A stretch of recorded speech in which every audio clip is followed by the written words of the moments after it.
Careblazer, welcome back. For the month of April, I am going to be doing a series of videos on unpopular and controversial opinions that I have in dementia caregiving. This series is not meant to change anybody's mind on anything. It is meant to open up discussion and have conversation and to think about dementia caregiving in different ways. So I am going to be addressing some topics that many people shy away from, or many people have very strong opinions about and shut down any conversation to anything that goes against what they believe. I'm hoping here for the month of April, we can all keep an open mind and hear each other's viewpoints and opinions. And you can feel free to share all of them in the comments below, because we have Careblazers from all different backgrounds, from all different parts of the world, from all different types of caregiving situations. And I want this to truly be a channel that is helping all dementia caregivers. And I believe we all don't have to believe the same thing in order to be amazing Careblazers. So I'm just going to start off this April series with one of the most common controversial topics that there is, and that is the topic of lying to somebody with dementia. We have people who believe it's okay, and we have people who believe it is not okay. And a lot of people who don't believe it's okay have very strong religious beliefs. We're taught growing up either from a religious background or even just from a good, kind human being background, you should not lie. I want to talk about this specifically through the lens of caregiving, and whether or not already in your mind you're going to an opinion, I want you to just kind of hear out this thought process. When we think about lying in the traditional sense, we think about lying to somebody in order to deceive them so that we can get something in our interest at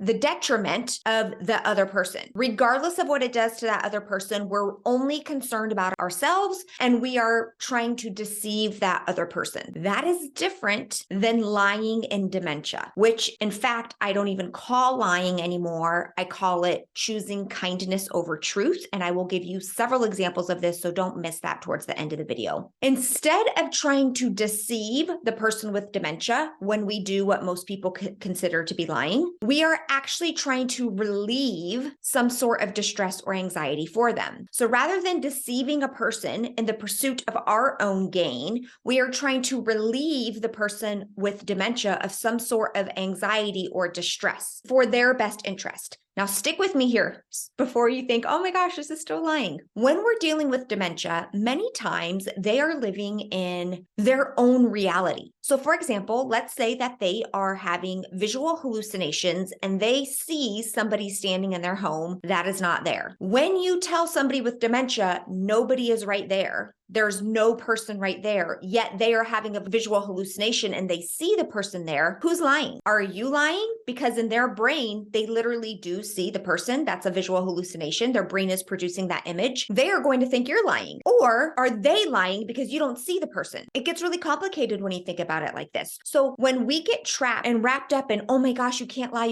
you have to first understand the brain of somebody with dementia many times is living in a different reality. They're not living in our reality. So what's true for them is not the same truth for you. So when you respond and say nobody is there and you dismiss their concern when their brain shows you somebody is there, you've just made caregiving more difficult for yourself. You've just put more strain and tension on your relationship. You've just added a factor where that person with dementia could quite possibly start to be concerned or mistrustful of you because you don't see the person that's very clearly standing there. So we have to start to look at figuring out how to join the person with dementia's world. And sometimes that's going to look like lying to the majority of people who don't understand dementia. But in all reality, is very much just joining their world and understanding the world as they see it. And so I want to offer this to anybody who struggles with the concept of lying, that you are not lying to deceive the person with dementia for some gain on your own. You're lying to relieve some sort of distress or anxiety.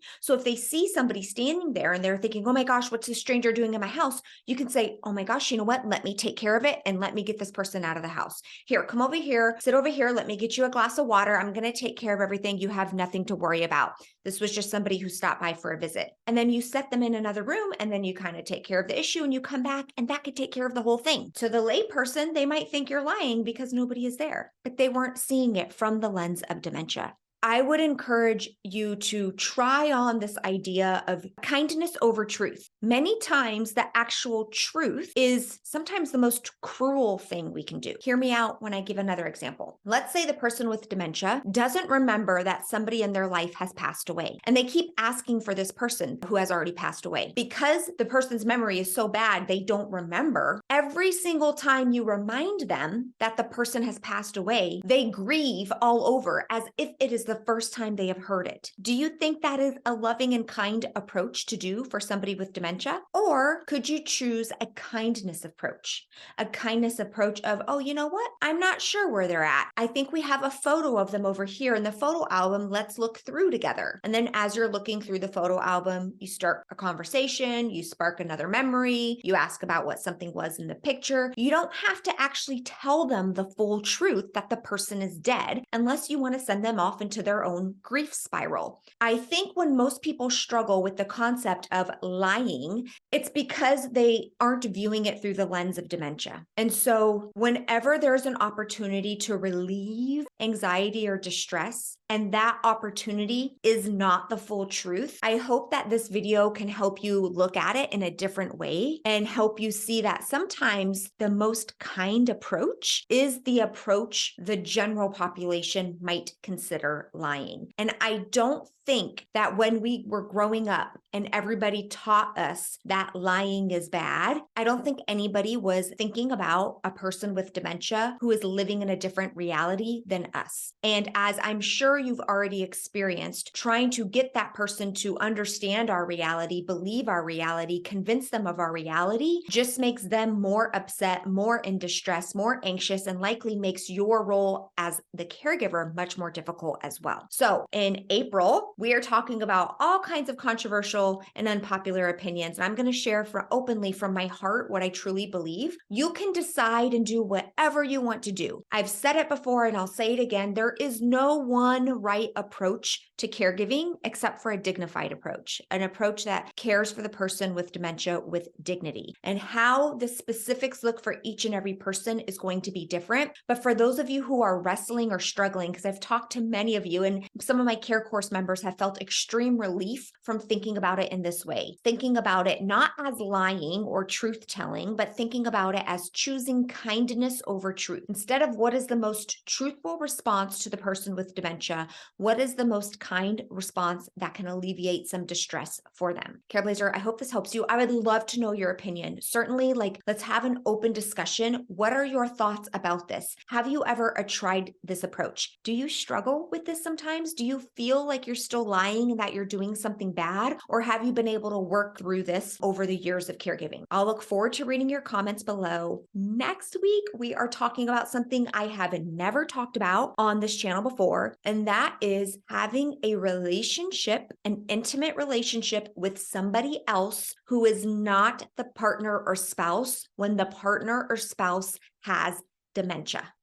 Are we ready for this one? Are you guys open to hearing some of this information? The thing is I get emails from caregivers around the world. And so they're emailing me with their struggles, their personal situations, the things that are keeping them up at night. And I know that these are some of the things. And there are not very many people willing to share unpopular opinions and controversial topics here on social media because they can be received in many different ways. But I'm here to help the Careblazers. And so I'm here to talk about the hard things. And it's okay if we all have different beliefs. We can just share them and know that there is no one right way. So I'll be back next week with that video. If you don't want to miss it, you can make sure you hit the red subscribe button on your screen. It's totally free. It does not cost you anything. And what it really does is it communicates to YouTube that this video is helpful to people like you. And so YouTube is smart enough to go find more people like you who are currently out there in the world searching for dementia care information, and they have no idea that this channel exists. So it really does mean a lot to me. It's not just about the number. It's about making an impact in the world for dementia Careblazers. All right, I'm sending you so much love. I will see you next week. Bye, Careblazer.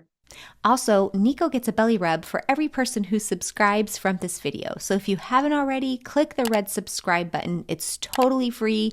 And Nico says, thank you very much.